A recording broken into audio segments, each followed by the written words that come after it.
tunaposoma, naomba kanibariki. Patie tu hekima ya kunena neno lako na watu wako wakabarikiwa. Na kwa jina la Yesu sote na tuseme amen. Mpe Bwana makofi. Mpe Bwana makofi. Asante sana waimbaji. Thank you Sunday School. Na nyinyi nyote ambao mmeparticipate kufanya ibada hii ikafanikiwa. Mungu awabariki na watendee mema katika jina la Yesu. Tuko kwa ibada ya Sunday School. Wewe ambaye unatutazama kwa Facebook Live, kwa YouTube na mahali popote ambapo unanitazama, nataka nichukue nafasi hii nikukaribishe kwa ibada ya Sunday School. Leo ni Sunday School Sunday na kila kitu kinafanyika na watoto katika jina la Yesu. Majina yangu naitwa Pastor James kutoka kanisa la Christ Worship Center Kanamai. Bwana amekuwa mzuri na Bwana amekuwa mwema katika jina la Yesu. So nachukua nafasi hii nikukaribishe wewe ambaye umekuja huko na moyo wa Bwana. Tunapoenda lisoma neno la Bwana, naamini utabarikiwa na utainuliwa kwa jina la Yesu Kristo wa Nazareti. Ningeomba mtu anisaidie kama kuna watu hapo nje waingie ndani. Ningeomba wale wa ndugu na wadada ambao wameoa na wako na watoto wakae hapo. Hakuna mtu kukaa nje kwa jina la Yesu. So dakika hizi mbili nitataka kila mmoja aingie ndani kwa jina la Yesu. So it's either you get in ama uende nyumbani. Maana hapo nje ni kwa wenyewe, ni kwa wenye plot wako hapo, au ndio tunaweza waruhusu wakakaa huko. Wewe ambaye umekuja, you have come to church, so come to church. Leo nataka tuongee one in one na tutabarikiwa kwa jina la Yesu Kristo wa Nazareti. Tunaongea kuhusu watoto na mzazi, na haya mafundisho yatakubariki, yatakuinua kwa jina la Yesu. Maana kila kitu huwa kinachofanyika kwa maisha yetu huwa kinafanyika kwa wema. Bwana anataka tukapate kubarikiwa, tukapate kuinuliwa kwa jina la Yesu. So kuna vitabu ambazo nitakupatia utasoma, na naamini tutabarikiwa kwa jina la Yesu. Utasoma kitabu cha Waefeso 6:1, utasoma kitabu cha Waibrania ama kitabu cha Proverbs, Mithali 22:6, na utasoma kitabu cha Daudi, kitabu cha Zaburi 127 mstari wa 3, na tutachanganya na vitabu zingine hapo ambazo zitatubariki tunapoongea kuhusu parenting ama kulea. Leo tunajifundisha kulea toto. Na wandugu, tukiwa tumeokoka, Bwana anapenda watoto, na ndio maana Yesu alipokuwa anahubiri hakutaka kuwaacha watoto nje. Wakati Mafarisayo na Masadukayo na wanafunzi walipokuwa wanasema ya kwamba watoto wako na kelele, kitu ambacho kilifanyika kwa Bwana alisema waacheni watoto wadogo waje kwangu, maana ufalme wa mbinguni ni wao. So ufalme ni kwa watoto wadogo, na Mungu ile kitu anataka tukiwa tumeokoka tukafike mahali pa kuwa kama watoto.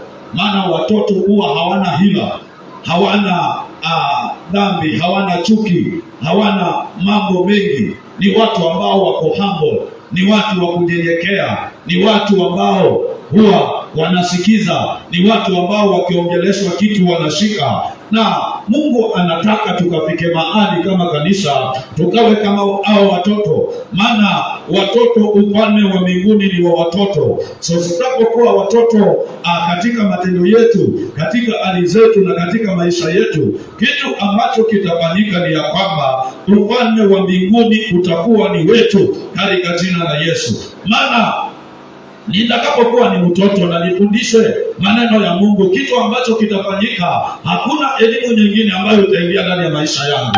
Vile nitakuwa nimekuzwa, nitakuzwa hivyo hivyo na nitainuka na hivyo katika jina la Yesu Kristo. So mtoto huwa ni kama hazina yako. Kwa wale wazazi, sijui kama wadugu mtanambiaje, sijui wako wapi, wamekimbia, waambie wakuje. Tell them to come. Na kama hawataki kukuja, unaweza waambia mtu akaenda pale mahali anaona anaweza akaenda akasikia neno la Mungu. Ndio hii neno ni kila mtu aipate kwa jina la Yesu. Bwana amenipatia ujumbe na naamini utakufikia na utakubariki. Ujumbe huu si kwa sababu ya kukukondena, ni kwa sababu anataka Bwana atufahamishe na atufundishe, na baada ya kutufundisha tupate hekima na ushindi. So hapa kwa ndugu ninasema ya kwamba hivi, watoto ni kama bank, ni kama treasure, ni kama hazina, mahali ambapo mimi ninaweza nikachukua mali zangu, knowledge yangu na akili yangu na mawasia yangu, nikafanyaje? Nikaweka kwa hawa watoto. Na ninapoweka kwa hawa watoto, kitu ambacho kitafanyika ni ya kwamba hawa watoto, kitu chochote ambacho tunapanda kwao haiwezi potea. As long as tunapanda kitu ambacho ni cha kiungu, huwa haiwezi potea, maana wamezaliwa kwa mazingira ambayo namba 1 ni ya Mungu. Nyinyi ambao mnazaa, nyinyi ambao mko na watoto wachanga, wale watoto wamezaliwa kwa mazingira ambayo ni ya kiungu, na kitu ambacho wanajua ni Yesu, wanajua Mungu, wanajua wazazi wao, wanajua pasta wao, wanajua mahali pa kwenda kuabudu. So hawa watoto, kama tutasimama na tujue ya kwamba hii ndio ni mbegu yetu na ni mbegu yetu ya kesho, na tuanze kuwapandia ama kuwapatia mbegu ambayo, ama kuwafundisha maneno ambayo ni ya kiungu, kitu ambacho kitafanyika baada ya miaka 5, miaka 3, kama vile mwalimu alivyosema, ni ya kwamba tutakuwa na taifa ambalo linamwogopa Mungu, linamhofu Mungu. Wakati tulipokuwa wadogo, miaka ile ya 90, wandugu, kama tungekuwa hatufundishi, leo tungekuwa ni wakutaji bangi, tungekuwa tumepotea, wengine tungekuwa tumekufa. Lakini kwa sababu kuna watu walilipa gharama, wakawa wanatubeba, tunaenda kesha, tunaenda kwa ibada za katikati ya wiki. Hiyo ilitusababisha tukajua ya kwamba kumbe kuna mtu ambaye anastahili kuabudiwa. Na ndio maana hata mbali na ukame na jambo ambalo tulipitia kama Waisraeli, kuna vile hatuwezi sahau Mungu wetu, maana wazazi walifanya kazi yao katika jina la Yesu. So mtoto ni ikizawabana, unaweza ukachukua mtoto ukamfundisha, na leo ukawa hauko daktari, akawa daktari, na wewe ukaanza kujua maneno ya kidaktari, ukamfundisha, ukawa haujui kuhubiri, yeye akaja akaanza kuhubiri, ukamfundisha kuimba, akajua kuimba na akawa better than you. Jambo ambalo linatakikana, mzazi mzuri ni yule ambaye anafundisha mtoto wake awe better than them. Mchawi peke yake ndio huwa anataka anapofundisha mtoto wake awe nyuma yake. Lakini sisi ambao tumeokoka, jambo ambalo tunafanya, tunawafundisha watoto wawe wazuri kutushinda. Ndio wakati ambapo tutakuwa tumechoka kama Isaka, macho yameenda, miguu haiwezi, mikono haiwezi, migongo yetu haiwezi. Pale wanaweza wakachukua roho na mafuta ya nazi wakatupaka, na tukasikia raha, na tukanena na tukainua mikono, Bwana akashuka. Maana kuna mahali Bwana amezoea kushuka ndani ya maisha yako katika jina la Yesu. So hao watoto, wewe ambaye ni mzazi, wewe ambaye umeoa na kuolewa, na wewe ambaye unapanga kuoa ama kuolewa, kitu ambacho wandugu tunatakikana tujue ni ya kwamba Mungu ana tuangalia akiwa ametuweka kwa hiyo position ambayo tuko, ametuweka kwa hiyo hali ambayo tuko, ametuweka kwa hayo majukumu ambayo tuko. Hayo majukumu si yako. Kuna mtu amefanya kukupatia juu hao watoto, hata kama uko nao, jambo ambalo unatakana ujue ya kwamba watoto si wako, watoto ni wa Bwana. Kitu ambacho Bwana amefanya, amechukua hao watoto amekupatia, ndio msaidie kazi. Umsaidie kazi gani? Kazi ya kuwafundisha. Unawafundisha lugha ya mama, unawafundisha lugha ya kanisani, unawafundisha neno la Mungu, unawapeleka shule, unawanunulia nguo, unawafanyia chochote ambacho wanatakana wafanyiwe kama watoto. Na unapofanya hivyo, ama unapofanya majukumu yako kama mzazi, kitu ambacho kitafanyika ni ya kwamba Mungu ataona ya kwamba umemsaidia kazi, majukumu yako umeyacheza vizuri, na kitu ambacho kitakuja, wale watoto watakuwa na tabia nzuri, na taifa letu, mitaa yetu, community yetu, miaka ambayo inakuja itakuwa na vijana na wazee na wamama na watoto ambao watakuwa wanamjua Mungu, maana kila mtu amecheza majukumu yake. Sema amen. So mtoto namba 1, wakati Bwana amekupatia, anatakana wadogo tunawalinda. Wazazi wengi wanafanya hivyo. Kuna mahali mtoto analala hanyeshewi, analala anapata chakula, anapata nguo, anapata kila kitu ambacho anapata. Na wakati unafanya hivyo, kitu ambacho kinatakikana ujue ya kwamba tunawatengeneza hawa watoto waje warithi ulimwengu wetu. Wakati ule ambapo utakuwa umezeeka, anakuja anarithi that position ambayo uko nayo. So kama hatutafundisha na hatutasimamia watoto wetu, kitu ambacho kitafanyika nitakuwa nimeokoka, na wakati nikizeeka, my position itakuja itachukuliwa na watenda dhambi, ama hakutakuwa na nafasi ya mtu kuchukua, maana majukumu yangu sikuyacheza kama mzazi, katika jina la Yesu.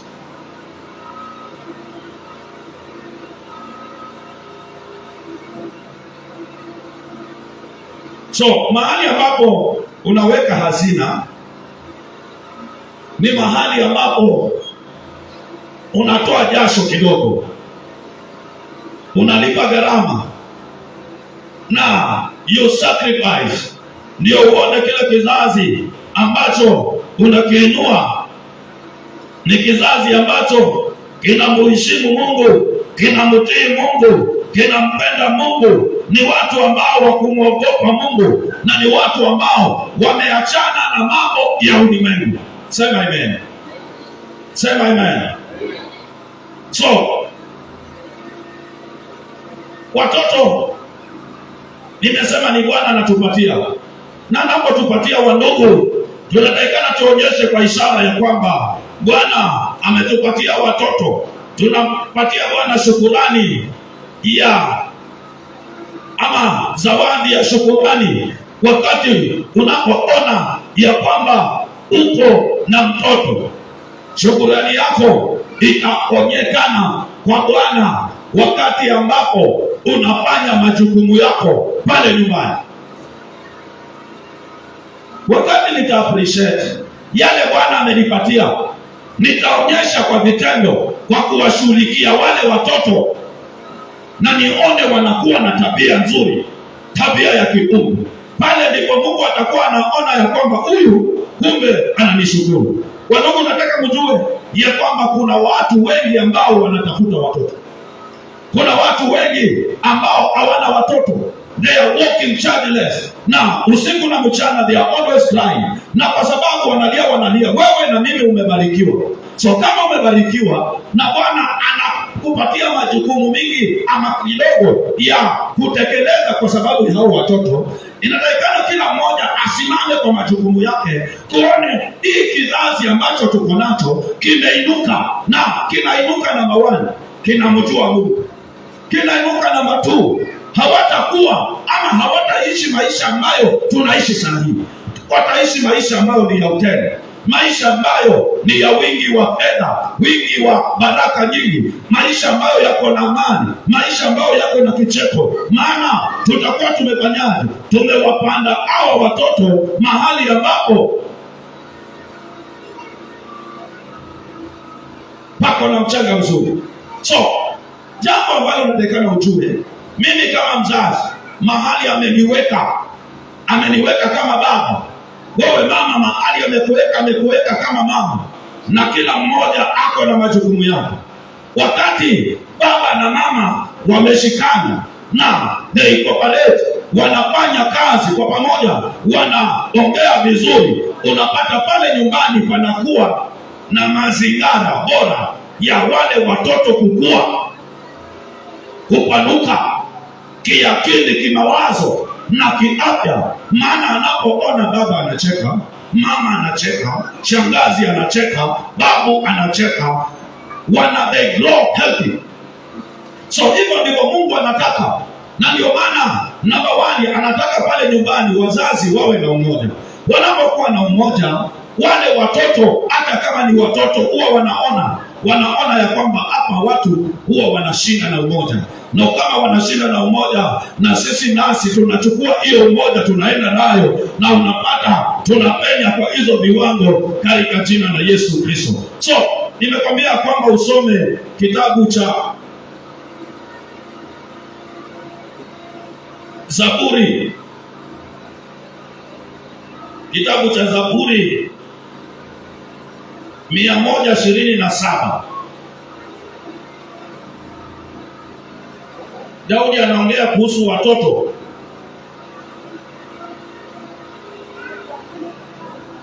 Mia 127:3. Tazama, wana ndio urithi wa Bwana, uzao wa tumbo ni thawabu. Kama mishale mkononi mwa shujaa, ndivyo walivyo wana wa ujanani.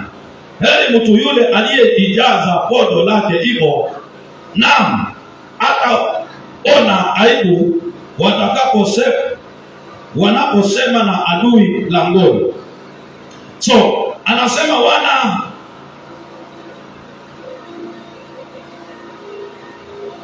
ni urithi wa Bwana, na uzao wa tumbo anasema ni thawabu. So Bwana anapotubariki na wale watoto, tunaambiwa ni thawabu na ni urithi. Maana kwa nini ni urithi? Anapotupatia zile vitu ambazo tuko nazo tunawaachia. So kama ni gospel, tunapozeeka tunawaachia, ni fedha tunawaachia, mali ni tunawaachia maisha mazuri, na unapata wale watoto wanakuwa nao wanakuja kuwa na impact kwa vizazi ambazo zinakuja. So tunaambiwa kwamba ni mbegu. So kama ni mbegu, ama kama ni seed, ama ni mbegu, inamaanisha mbegu hufanyaje? Mbegu ili izae vizuri na ikue vizuri, imee vizuri, kitu ambacho kinafanyika, mbegu ile huwa inatakikana ipandwe mahali ambapo kuna mchanga mzuri. Na ndio maana nikasema ya kwamba wale wazazi pale nyumbani wanatakikana watengeneze mazingira ambayo yako na amani.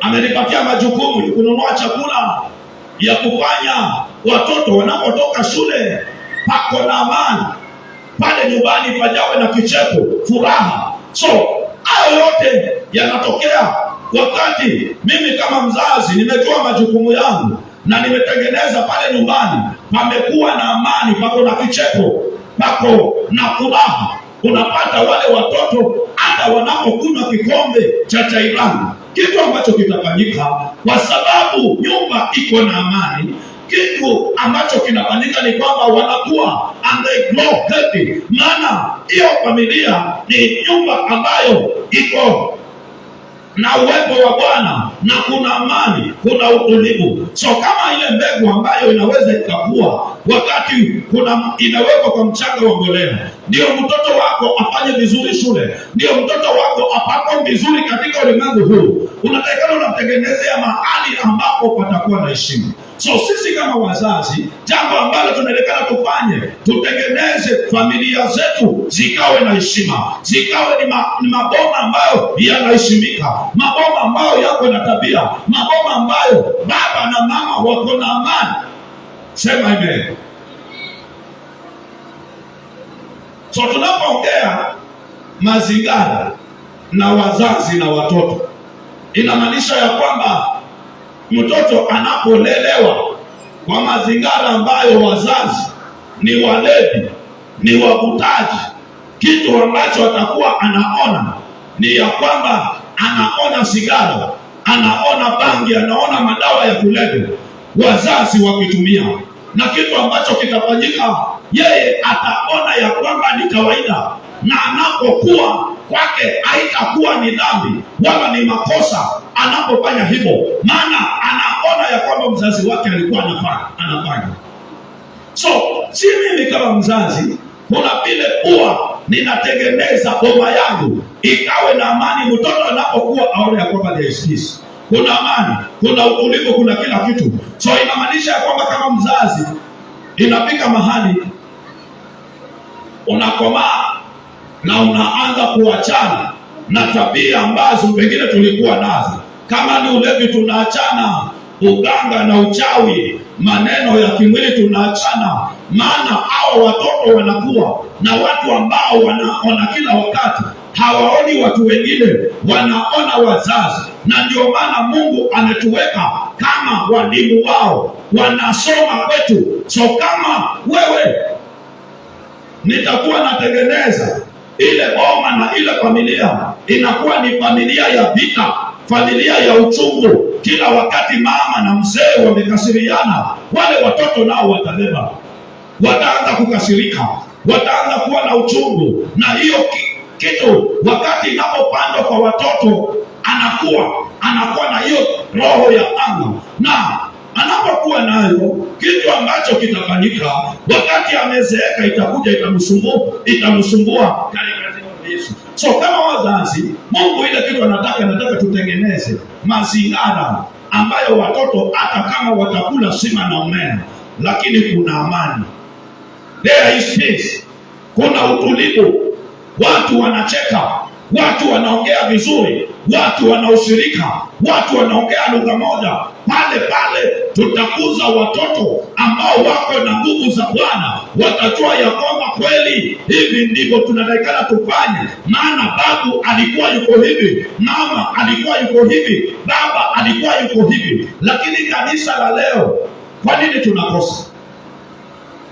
Tunakosa ni kwa sababu nilipokuwa kijana nilikuwa na matabia, na yale matabia mama, wakati nimepata mtoto wa kwanza, yale matabia bado naenda naye.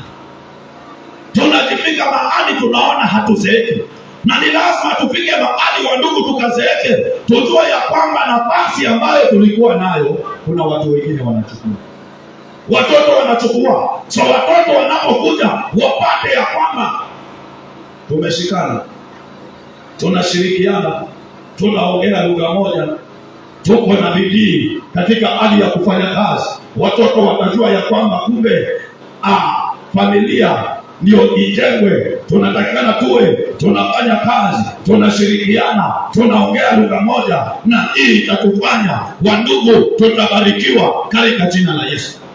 Jambo ambalo Mungu atafanya, ataanza kuwaota hawa watoto, ataanza kuwamwagia maji, na tutaona matunda mazuri yakimea kwa maisha yao. Maana sisi wazazi tumechukua majukumu yetu, tumeyafanya, na kwa sababu tumeyafanya, kitu ambacho kinatokea ni mbegu inaanza kumea. Unaona hawa watoto wanaanza kuiga tabia nzuri ambayo tuko nayo katika jina la Yesu. So hivyo inamaanisha ya kwamba kama nitakuwa ni mzazi na niko na tabia, watoto nao they are going to adapt that behavior. So ni lazima tufike mahali tukabadilike kwa ndugu. Baada ya kuzaliwa mara ya pili, familia zetu ziwe tofauti na zile familia ambazo hazijaokoka. Ndio watoto wetu, watu watasema ya kwamba watoto wale wako na heri, maana wazazi wao ni watu wamejijenga, ni watu ambao wanatembea katika Bwana, wamejawa msamaha katika jina la Yesu. Unaposoma Mwanzo 24, Mwanzo 24, kama watoto ni mbegu na inatakikana imee vizuri, haitakikani imee mahali kuna shida. Abrahamu anamwambia kijana wake ama mfanyikazi wake anaitwa Eliaza.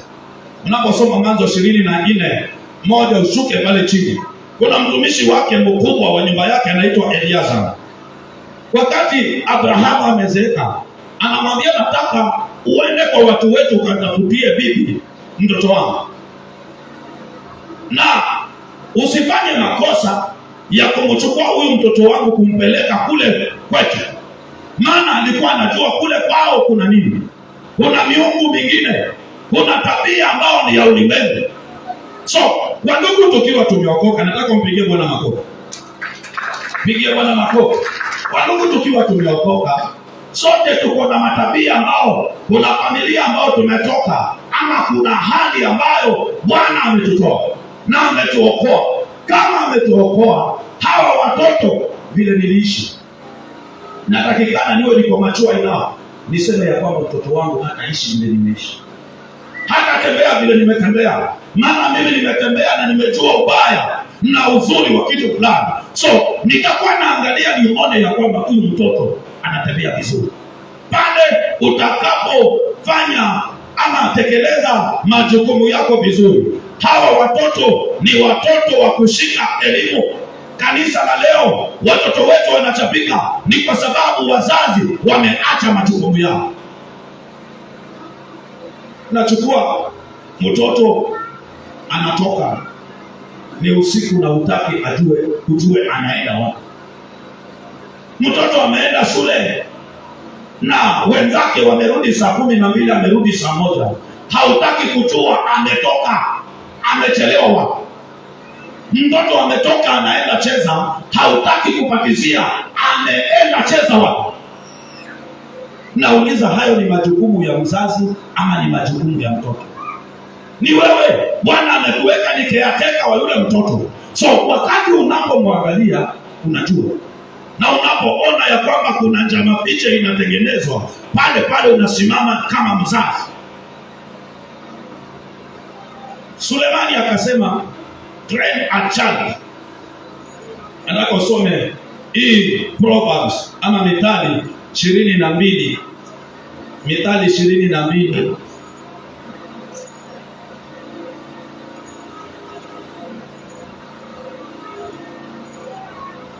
Mithali 22 6. 22:6. Mle mtoto katika njia impasavyo, naye hata iacha hata atakapokuwa mzee. So wakati yule mtoto ndio ni mchanga, amefika marika ya kina Julia, kina Joshua na wale wengine wa ndugu, macho yetu yanaonekana yawe yako wazi. Jambo ambalo tunaonekana tujue ni kuwafundisha njia ya Bwana. Wakati unapomuona amekosa, simama kama mzazi. Mungu amekupatia ule uwezo kama mzazi, usimame na kupitia kwa wewe afundishike, ajue maneno ya Mungu. Jambo ambalo huwa tunakosa, tunazembea kama wazazi. We relax. Atafuzwa na ulimwengu, atafuzwa na dunia, atafuzwa na dunia. So wale watu wakasema asiyefunzwa na mamaye anafunzwa na ulimwengu. So Mungu anataka wewe kama mzazi ukafundishe huyo mtoto, maana utakapomfundisha jambo ambalo litakuwa yale mambo mazuri ambayo uko nayo, baada ya miaka ambayo tunaenda, future ya yule mtoto haitaharibika.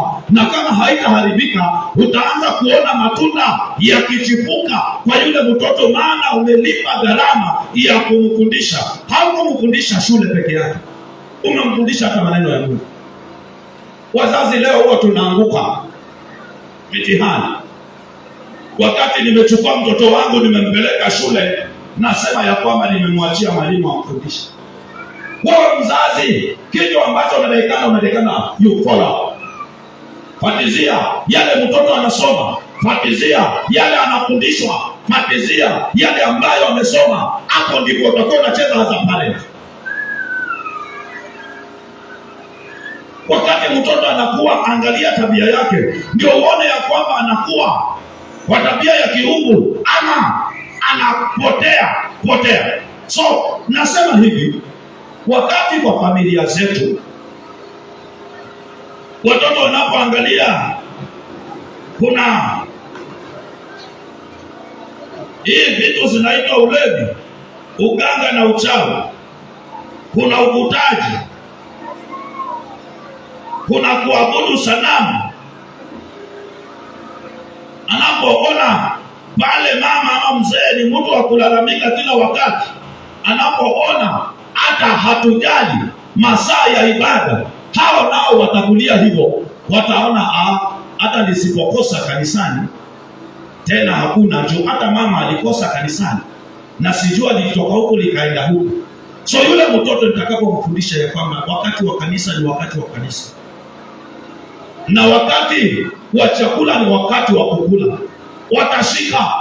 Na wakishika, hii ni elimu imeingia, na wandugu hawatakuja tuangusha wakati ambapo tutakuwa tunataka misaada kwao, katika jina la Yesu Kristo. So mtoto ni kama mbegu tunaipanda. Wewe angalia mahali ambapo mtoto wako umemweka. Unapoona ya kwamba kila wakati wewe unakasikia mzee, unatukana mzee, unatukana bibi, kila wakati ni maneno, na wale watoto wanasikiza, jua unatengeneza pale panakuwa ni mchanga mbaya. Na wale watoto nao anapoenda kule, mama amekuwa mtu mkubwa, ameenda kwa bwanake, alikuwa anaona mamake anatukana babake, atafanyaje?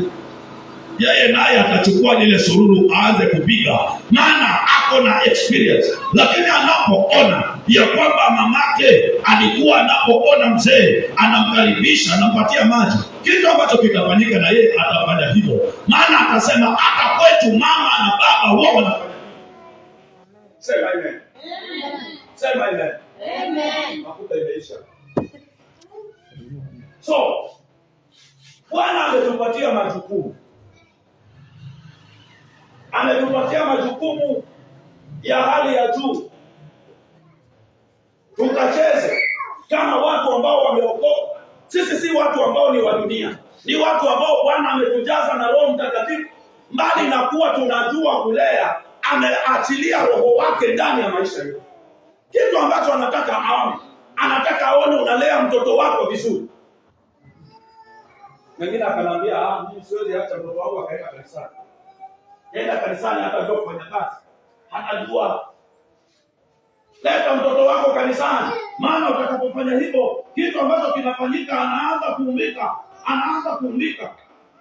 Na hata kuwa kama wale watoto ambao unawaona kule mtaani vile walivyo, katika jina la Yesu. So hii kitabu cha Zaburi 127:4 tunaambiwa watoto ni kama mishale. Mama, unatoa mishale wakati unagonga simba, unaweka ule mshale unaweka kwa uta mahali ama inaitwa bo, na wakati unataka kugonga adui, ule mshale unauvuta kwako. Sema amen. So kama mshale ni mpaka uvutwe kwako, ndio uwe na momentum ya kugonga adui. Wandugu, kilo ambacho kinatakikana tufanye sisi kama wazazi, tunatengeneza urafiki na hao watoto. Mumeona watoto ama walimu ndio walikuwa wametengeneza urafiki. You create friendship with your kids. Kuna wazazi wengine they are so harsh.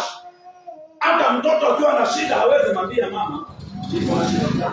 Ndio anajua ya kwamba akimwambia ni kutandikwa. Anapokuwa na issue, mtoto hawezi ongea, maana anapojua akiongea mambo yataharibika. So Mungu ile kitu anataka tukatengeneze urafiki na hawa watoto. Tunapotengeneza urafiki, tumewakuta kwetu, na the moment unakuta kwako, unapata wakati adui amestrike kwa maisha yako. Kitu ambacho kinafanyika ni kwamba yule mtoto atakuwa na momentum na nguvu za kuwataka, atakuwa na ujasiri wa kukutetea mahali pale ambapo ulikuwa na shida. Lakini kanisa la leo unapata mtoto anafeel lonely, mtoto haoni ya kwamba anasaidika, mtoto unapata ni kama ambaye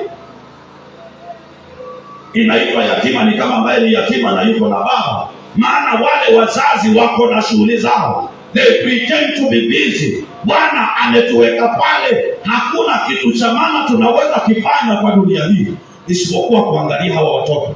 So unapowaangalia, tunatengeneza dunia ya kesho ikawe nzuri, ikawe na wahubiri wazuri, ikawe na madaktari wazuri, ikawe na mainjinia wazuri, ikawe na wamama na wazee ambao watakuwa na hekima, maana tutakuwa tumewaombea na tumewakuta karibu na watatutetea. Kuna siku moja wakati utakaposimama na mtoto wako, atakwambia mama tulia, na ataingia kwa ofisi ya banki na atakuondolea madeni yako yote, maana umemfundisha, na baada ya kumfundisha Bwana amemsaidia, kuna kazi amepata, na yale madeni ulikuwa nayo na shida ulikuwa nayo zinakuja zinaondolewa. Yule mtoto atakuwa amekuwa mshale. Ni watu wangapi ambao baada ya watoto wao kufundishika na kubahatika, anasema kama ni mzazi mimi sina, na mzazi wake anaishi, maana yale aliyomtendea ni mabaya. So mtu mzima unaweza mwambia kasahau, lakini watoto they don't forget. So chochote ambacho unafanya kwa mtoto wako, angalia, think twice, fikiria jambo ambalo Mungu anataka tukatengeneze adabu, ama kama wamekosa tunawaadhibu, lakini matendo mazuri tuwaonyeshe, na njia za Bwana tuwaonyeshe. Pale ndipo tutakuwa tunawavuta kwetu na tunawatetea katika jina. Watu ambao wana isolate watoto wao, inafika mahali mtoto anafikiria huyu mzazi wangu hata afadhali ya kuku, maana hauna urafiki na mtoto wako. Wewe ambaye umeokoka, tengeneza urafiki na watoto wako. Ndio wakati wako na shida, wewe ni wa kwanza anakimbia, anasema dadi niko na hivi na hivi, dadi mwalimu amesema hivi na hivi, maana unacheza majukumu yako kama mzazi katika jina la Yesu. Na hao watoto ndio watakuja watatusaidia wakati tutakapokuwa tumezeeka, kama akina Isaka watatushika mkono, watatuinua katika jina la Yesu. Nani anafikiria ya kwamba hata zaidi vile ulikuwa miaka 10 iliyopita sio hivyo ulivyo sahihi? Miaka inaenda, hali zinabadilika, na hawa ndio wanachukua zile nafasi zetu.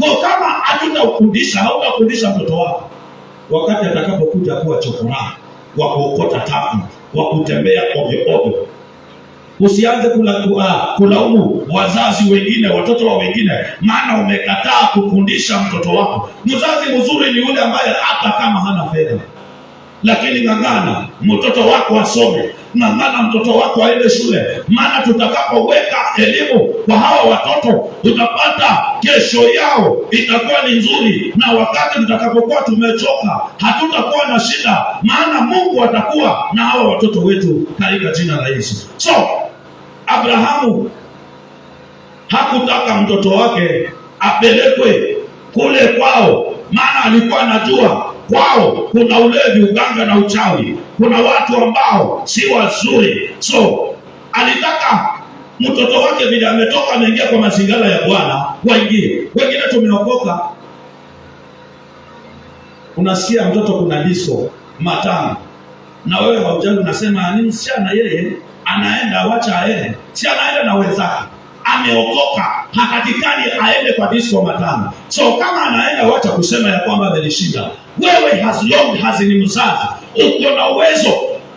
Kwani hamjasikia ya kwamba mzazi amechukua mtoto amempeleka hata gerezani, maana anang'ang'ana nataka adiscipline huo mtoto, lakini anapata amechelewa na kiwango cha mtoto kimepita. So Mungu anataka kama wazazi tukasimame, tukatetee hawa watoto wetu. Tutakapowatetea tutakuwa tunatengeza kesho yao itakuwa ni nzuri, na maisha yetu wakati ambao tutakuwa wazee hatutachekwa. Watu hawatacheka, watakuwa wanatuishiji. Juu anapokuja anaona mishale, anaona mbegu, anaona watu ambao wako na heshima, watu ambao wanakubeba, na wewe hautaaibika katika jina la Yesu Kristo. So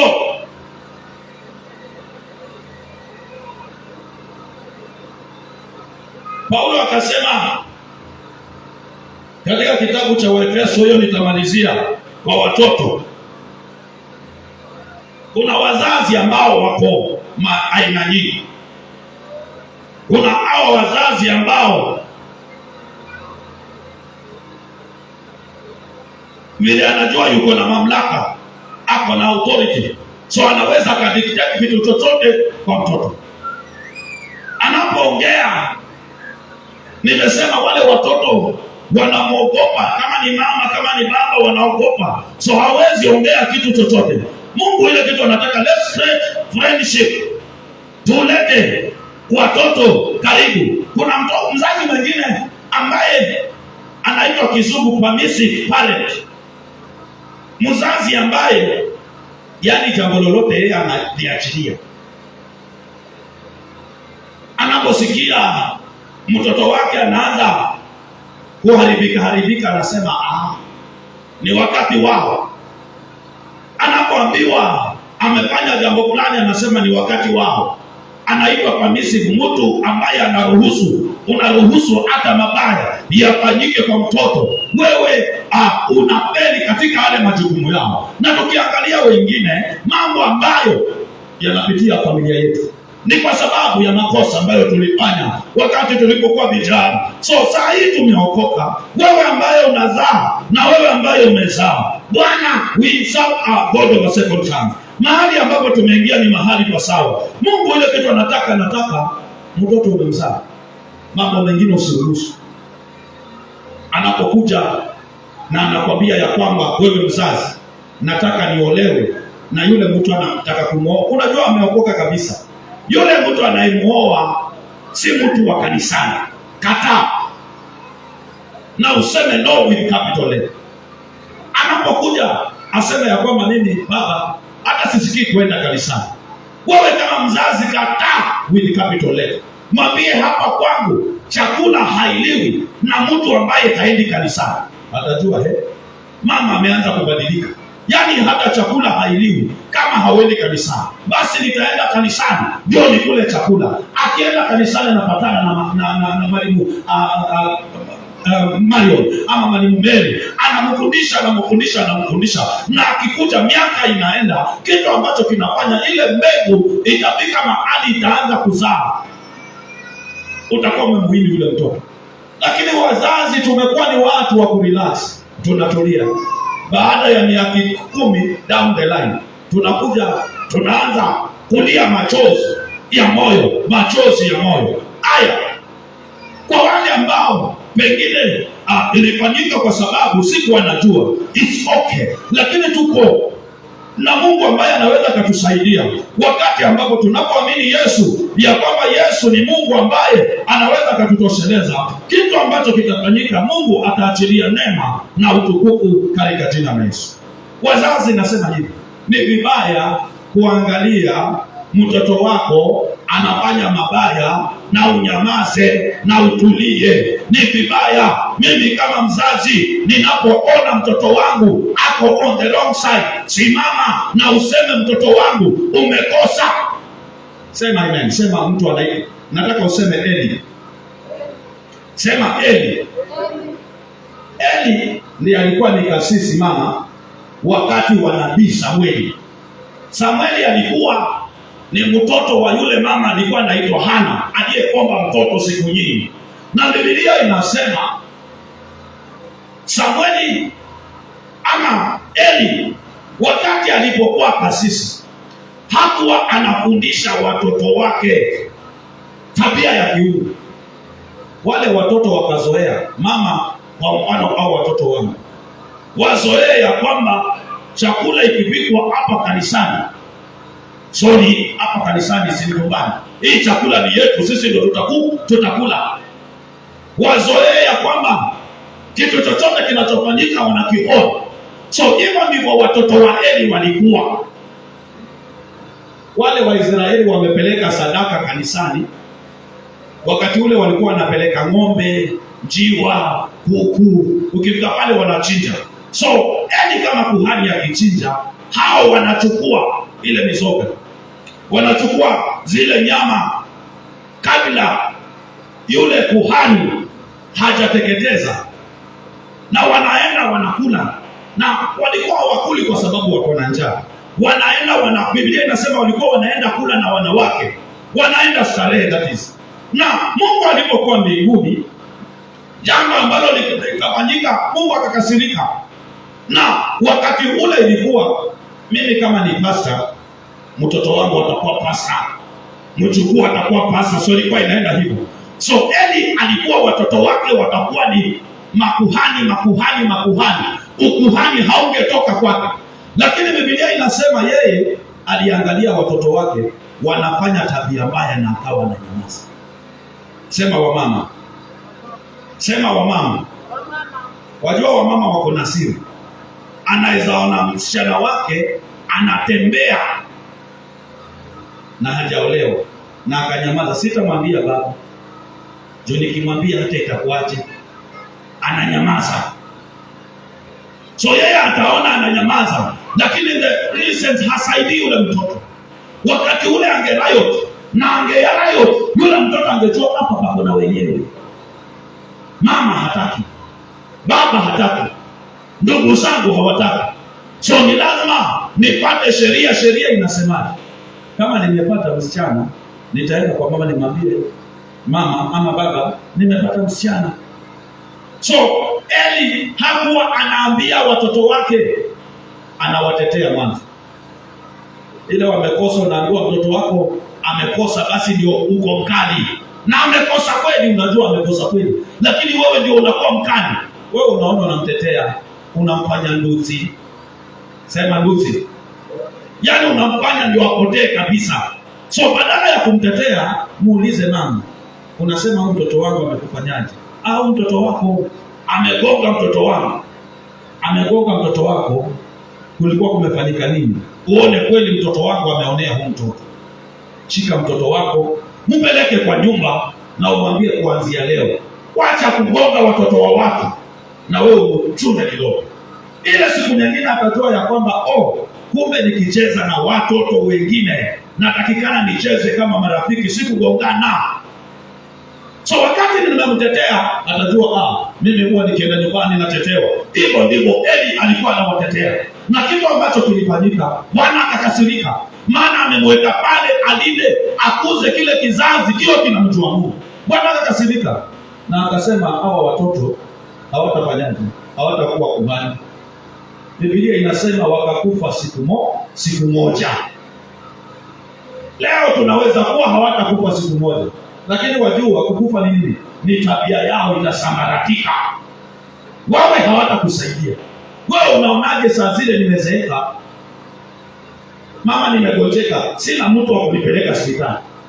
Wacheni kushika imani ya kwamba wewe utakuwa na imani wakati umezeeka. Inafika mahali umezeeka unataka mtu hata akuweke mkono. Yule mtoto kama umemfundisha kuomba atakwambia mama, wacha tuombe kwanza. Na atakuombea alafu akwambie twende hospitali. Na ukienda hospitali umepata ile courage ya kwamba Mungu anaweza. Maana umemfundisha. Ni kwa nini wandugu hatutaki kuwafundisha? Leo naweza kuwa naenda kanisani na naenda peke yangu na nimeacha mtoto anacheza ile mchezo wa kurusha kode. So atapata nini? Yale maneno ambayo wewe unayapenda mfundishe. Hivyo ndivyo watu wa dunia. Enda kwa duka la Muhindi mama. Muhindi anauza duka hapa. Mtoto wake yuko pale. Yeye anachukua pesa, mtoto anaongea na customer. Ni watu wangapi ambao wanafanya hivi? Wao wanajifanya yule mtoto ni mdogo. Hawa watoto si wadogo. Wanasoma masomo 12. Sema 12. 12 subjects in a day. Wanafundishwa na wanashika na wanafanya mitihani. Kwa nini wewe kitu kidogo kumwambia kwamba twende kanisani? Na ukifika kanisani beba notebook uwafundishe. Haya maneno Bwana amekuweka wewe uwe unawafundisha. Pastor akifundisha pengine anaweza shika mawili, lakini wewe saa zile umeweka ile sima na umena pale na unamwambia hivi ndivyo tunaikana kufanya. Wakati tumeweka chakula kwa meza, we pray before we eat, atashika. Hata akienda mahali ataenda, kitu ambacho atafanya atakuwa anafanya hivyo. Mamake na babake, wazazi wake walimfundisha. Tumekuwa ni watu mamisi, watu wa kuruhusu vitu zinafanyika na tunanyamaza, tunafinika. Leo ukifinika moto na nguo, moshi ndio itatokea. So wewe ambaye umeokoka, wacha kufinika. Kasirika wakati unapoona maneno yanaharibika. Kasirika na uende kwa Bwana useme ya kwamba si watoto wangu, si watoto wangu, si nyumba yangu, si kazi yangu, si watoto wangu. Hawa watoto wangu watakuwa vizuri. Na ndio maana Bwana anataka tukawe ni watu wa kuombea familia. Wewe you complain. Ni siku gani ambacho umesema ya kwamba I'm going to church, naenda naombea watoto wangu?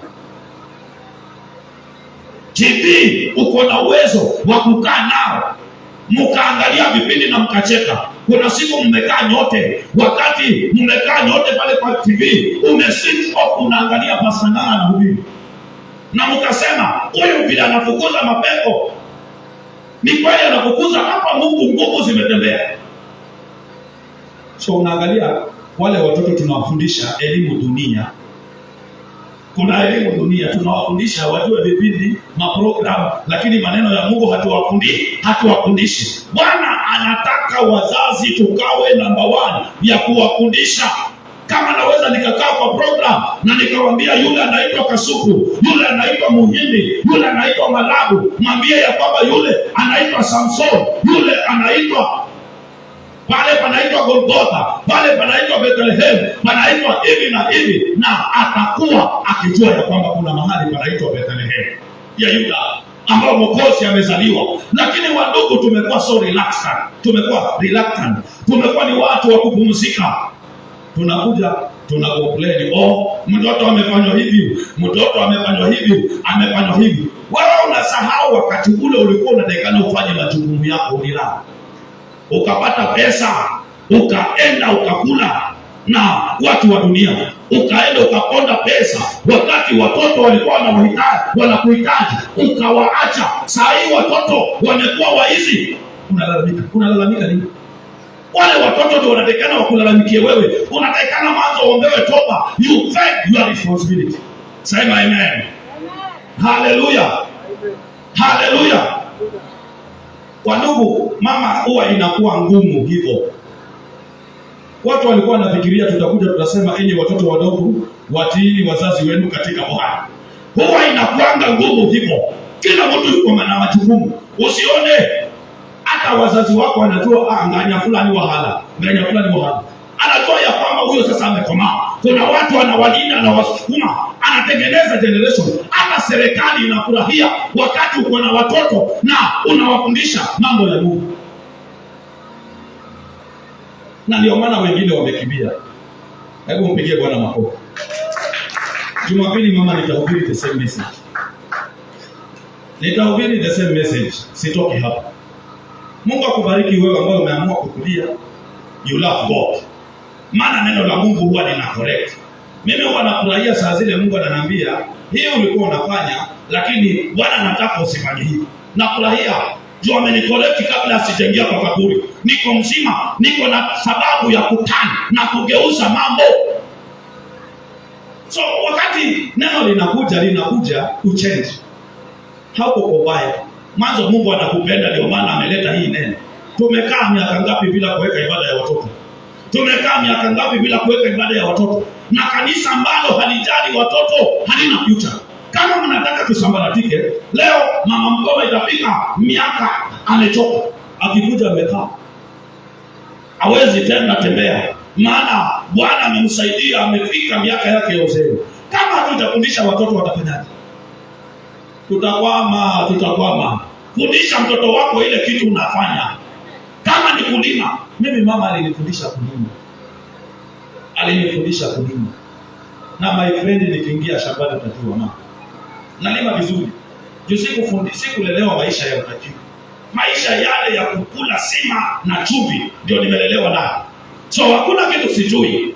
Ni kwa sababu mamangu alinifundisha, na wewe nawe mfundishe mtoto hata kama ni kulima. Mama katana, kama unaenda unalima kipande, chukua mtoto, mwambie twende tukalime.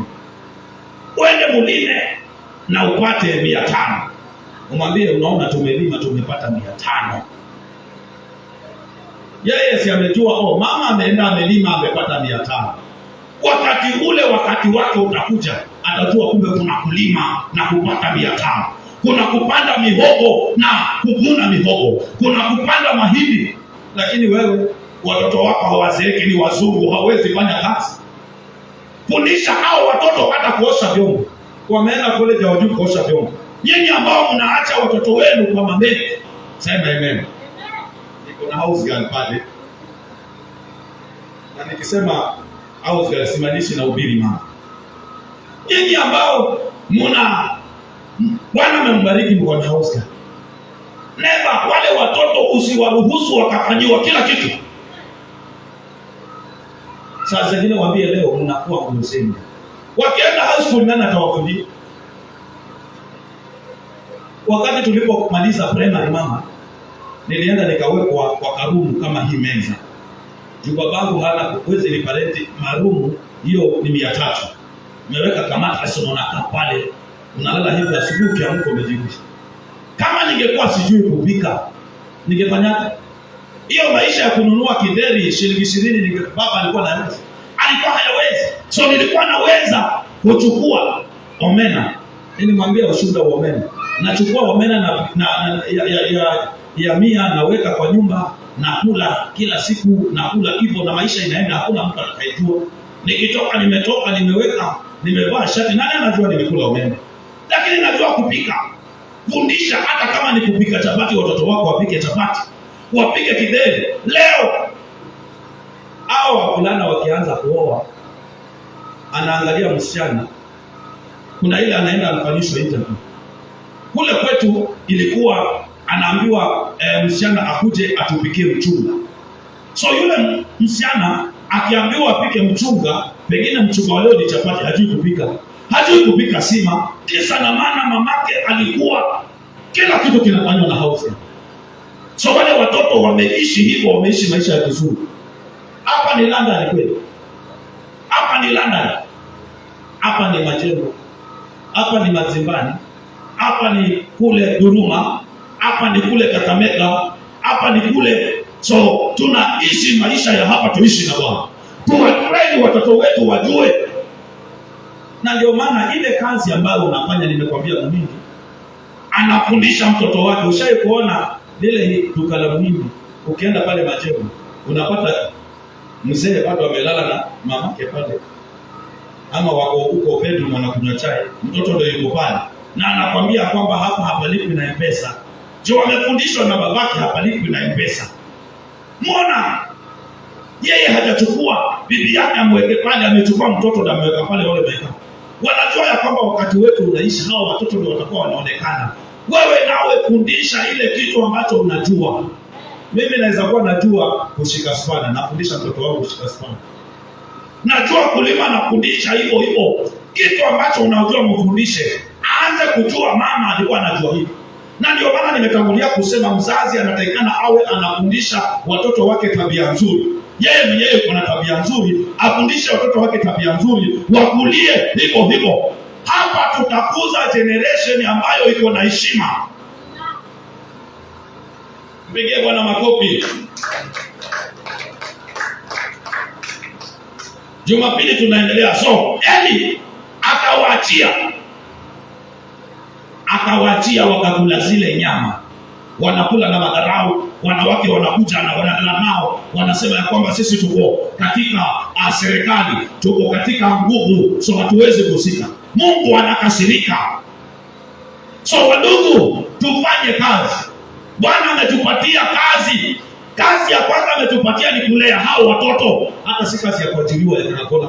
Si kazi ya kuajiriwa ile biashara unafanya, kulea hao watoto wamkulie Bwana.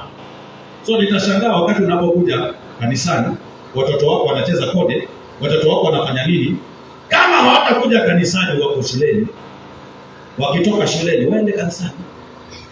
Watakuwa hivyo, watajua hivi ndivyo wazazi wetu walikuwa wanatufundisha na hatutakwama katikati. So mtu anaitwa Eli alipoteza ukuhani kwa njia hiyo, na tunaambiwa wakati ule wa Eli neno la Mungu likawa lea, likawa adimu, kukawa hakuna neno la Mungu.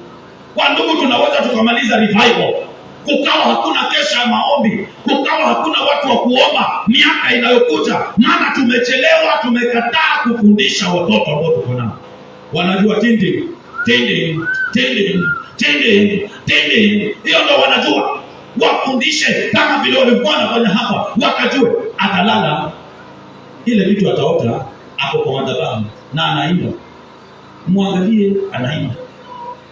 Ukimgusa hivi ni kama ambaye ndio anacheza, unajua huyu Yesu anaingia, anaanza kufanya kazi kwa jina la Yesu Kristo. So kwa ndugu, lea mtoto wako katika Bwana, lea huyo mtoto amkulie Bwana.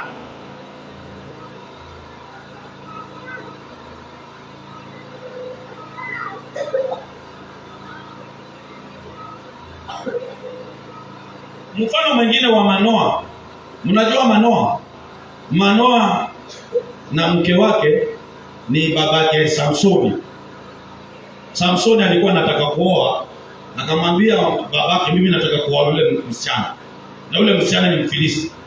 So kama wazazi, ukiona hao wasichana, hao watoto ambao wanakuwa, nyinyi wazazi angalia, ikifika wakati anataka kuolewa, ama unamwambia ukitaka kuolewa unaolewa na mtu ambaye ameokoka. So ameshika hiyo. Kama ameshika hiyo, akakuwa hiyo, atashika hiyo. Ikifika huo wakati unamwambia nilikwambia. Na nyinyi wa mama wafundisheni, si ati tulikosa sisi, sasa wewe wataka na wewe mtoto wakose. Si umekosa, kama ulikosa nilikosa mimi mzazi. Mtoto wangu asikose, atembee kwa utele. Pale ndipo tutakuwa tunakuza generation ambayo liko na ushindi, na watu wa dunia watasema afadhali tuende kanisani. Bwana ametuokoa, si ati tulikuwa na shida. Hatuna shida, tulikuwa na shida, na ndio maana tunakuja tunaomba, tunalia. Ni kwa sababu wakati ule macho yetu yalikuwa yako gizani, lakini saa hii Bwana ametuangazia. Kama ametuangazia, chochote ambacho atakiweka kwa mikono yetu tutakilinda, na utukufu wa Mungu utaonekana. So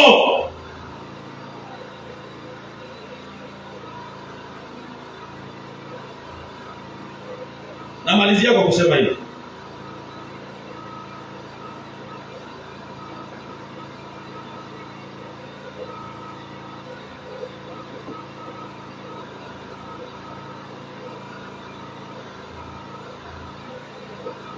Sulemani anasema tuwafundishe maneno ya Mungu.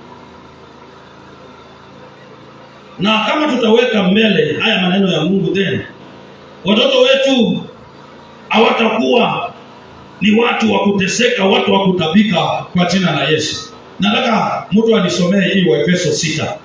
Ndio nimalizie hapo. Waefeso 6:1. Waefeso 6:1. Enyi watoto, watiini wazazi wenu katika Bwana, maana hii ndiyo haki. Heshimu baba yako na mama yako. Amri hii ndiyo amri ya kwanza yenye ahadi, upate heri kai siku nyingi katika dunia. Amen. Nataka usome kitabu cha Kutoka 20:12. Kutoka 20:12.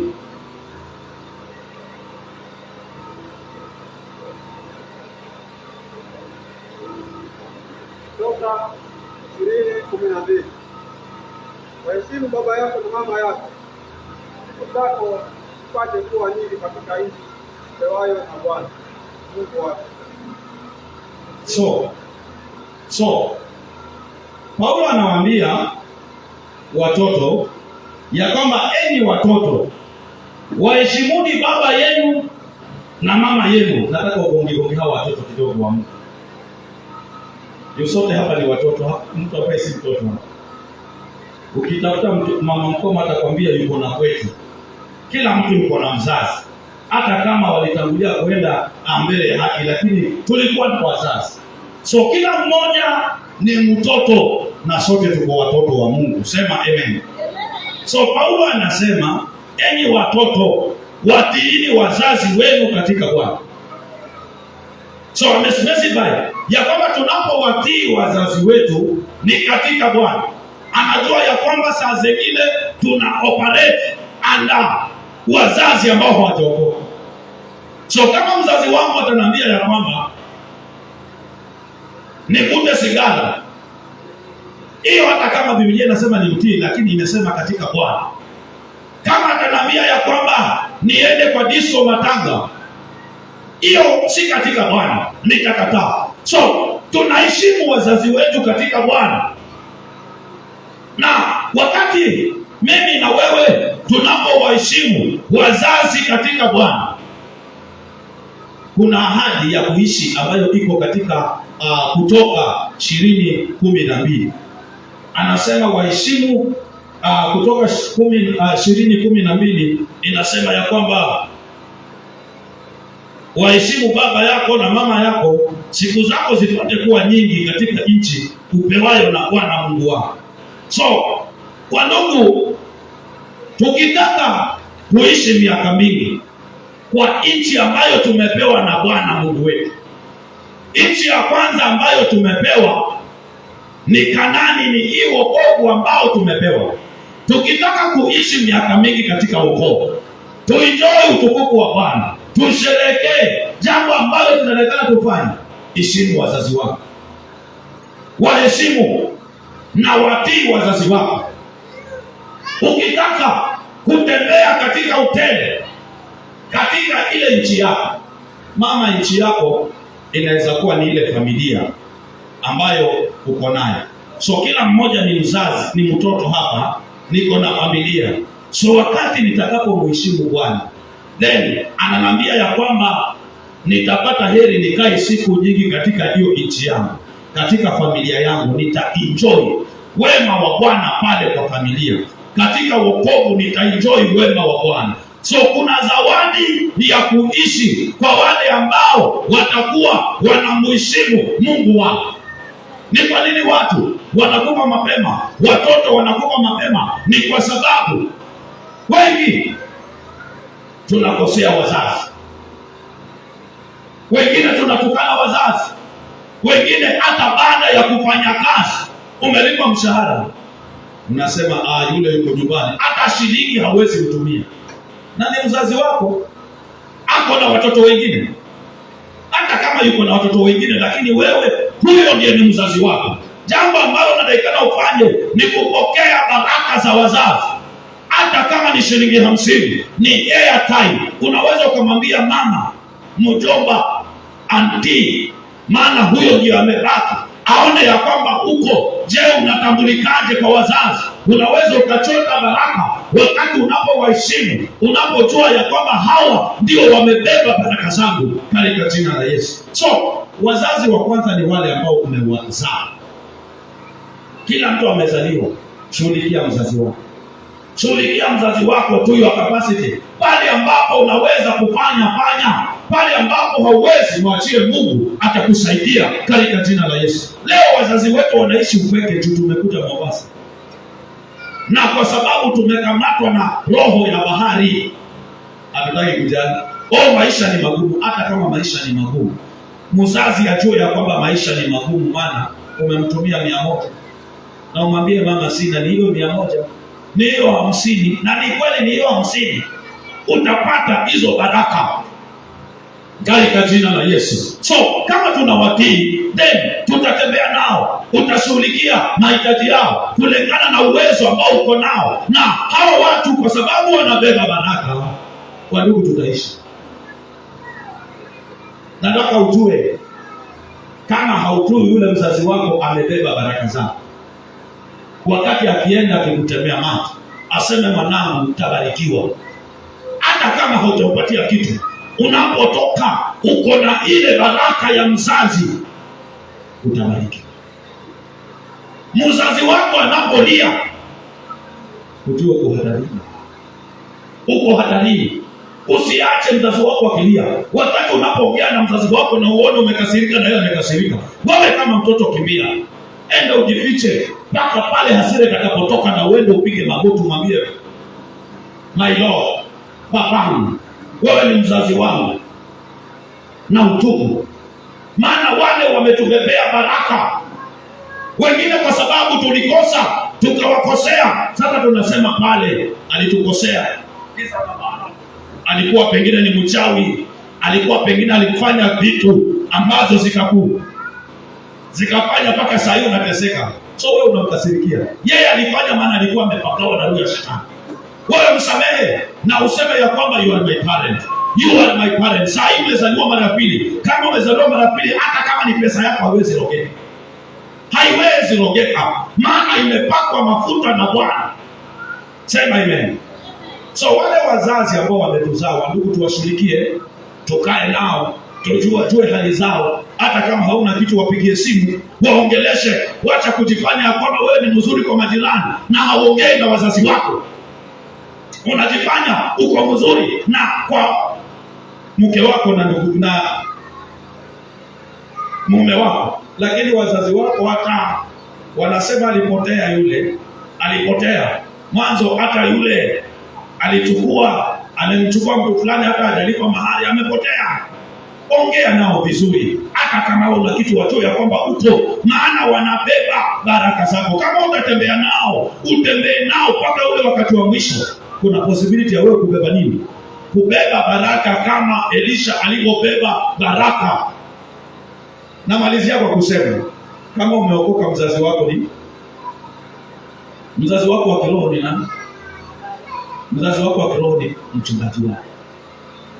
Unaposoma, namalizia, unaposoma Mambo ya Nyakati wa Pili 20:20,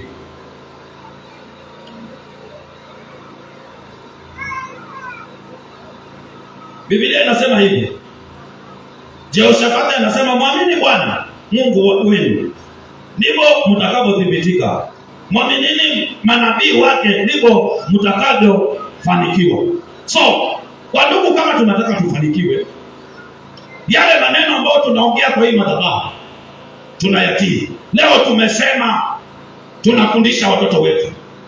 So, kama nitakuwa ninamtii Mungu na ninampenda Mungu, yale maneno mchungaji amesema, Bwana si amemtumia, nitayafanya. Wabebe wale wajukuu. Saa hii ni wa mama, miaka imeenda, mko na wajukuu, mmepita hiyo kiwango cha watoto. Watoto wamekuwa wakubwa, miaka 18, wale meno yamezeeka, huwezi amini. Uko na wale wajukuu. Wale wajukuu wabebe, mtu atakuona huyu naye anabeba vizokulube, anapi mlolongo, anaenda nazo kanisani. Unabadilisha generation ya hao vijukuu.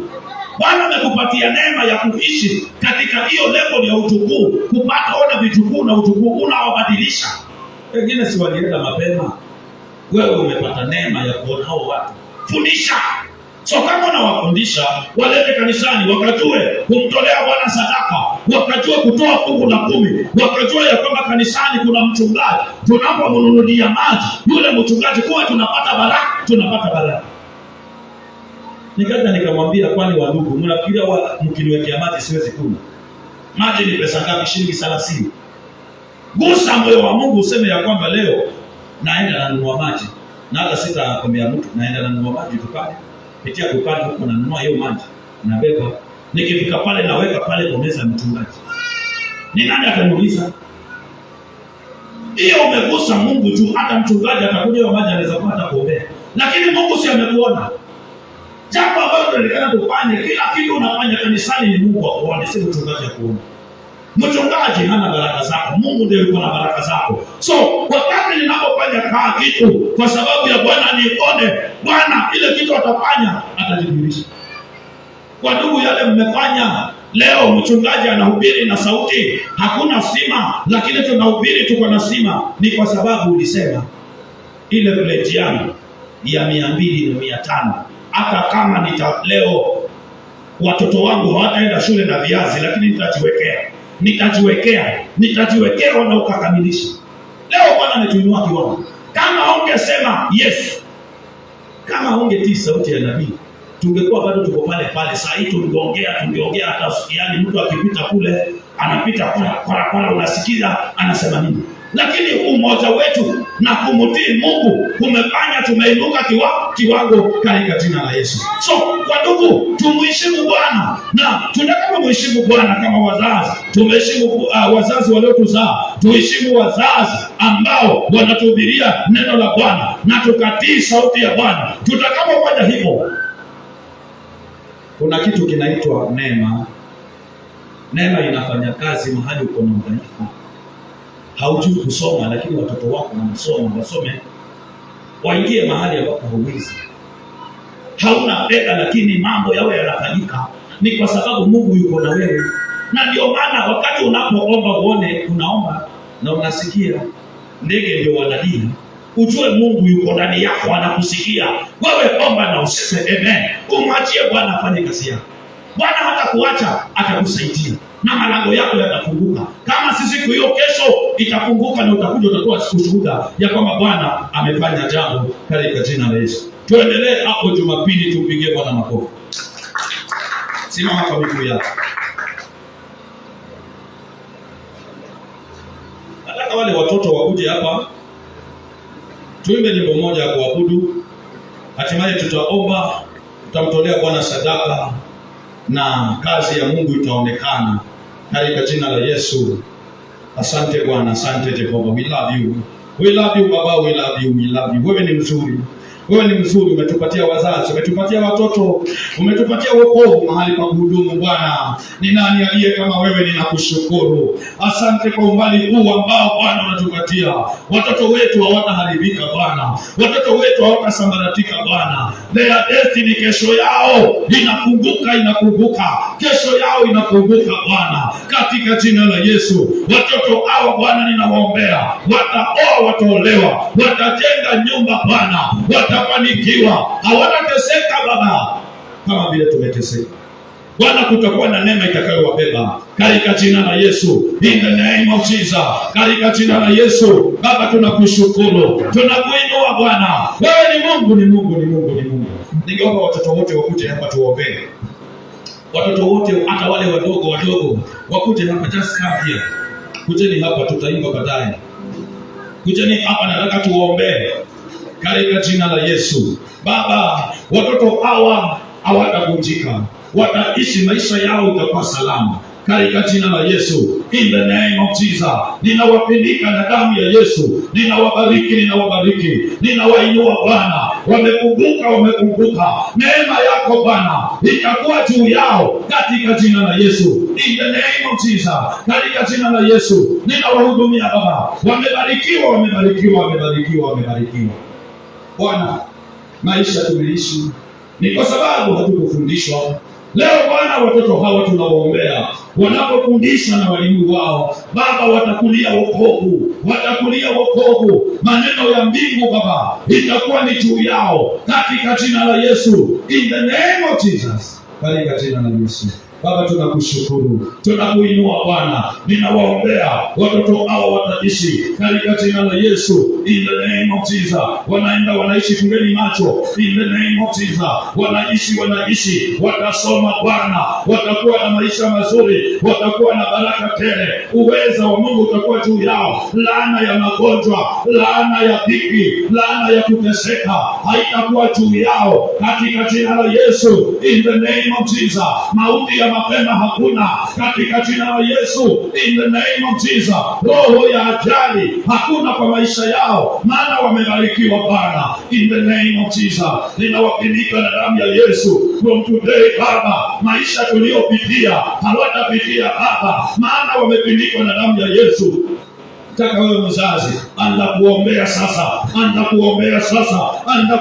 sasa. Bwana, tunawapindika na damu ya Yesu. Hawataonekana katika ladha ya shetani, hawataonekana katika ulimwengu huu. Roho za dunia hii hazitawaweza, anasa haitawaweza katika jina la Yesu. Baba, wanaposoma shuleni, madawa ya kulevya haitawakamata Bwana. Roho zote za kuzimu hazitawakamata, maana tumewekea ninawekea alama katika jina la Yesu. Nataka wewe mtoto, weka mkono wako juu na mkono mmoja weka kwa kifua chako katika jina la Yesu. In the name of Jesus.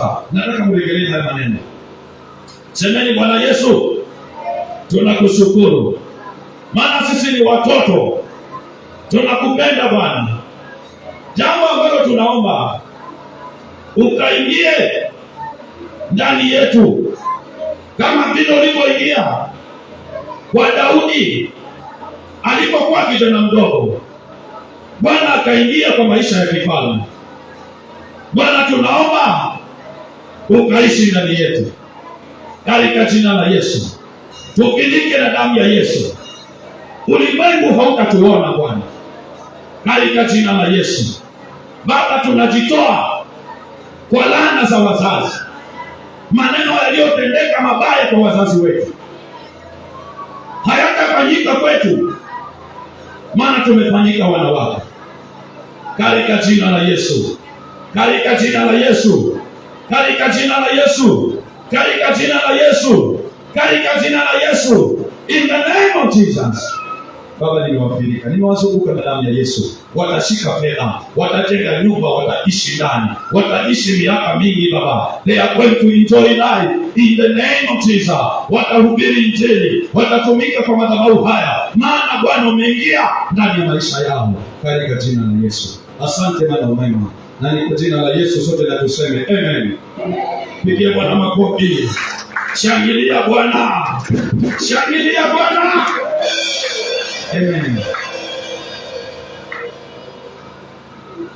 Ningeomba mkuje hapa tuimbe nyimbo moja ama nyimbo mbili, alafu tutamtolea Bwana sadaka na tutakuwa tunamaliza kwa jina la Yesu Kristo. Ningeomba usimame tunapomshangilia Bwana pamoja, tukamshangilie, maana yeye ni Mungu ambaye yuko na nguvu, katika jina la Yesu.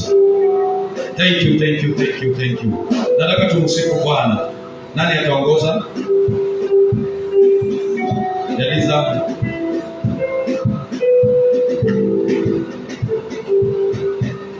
Mnatuimbia nyimbo mbili, alafu tunafungia hapo, ndio tutoe sadaka na twende nyumbani tukiwa tumebarikiwa. Thank you.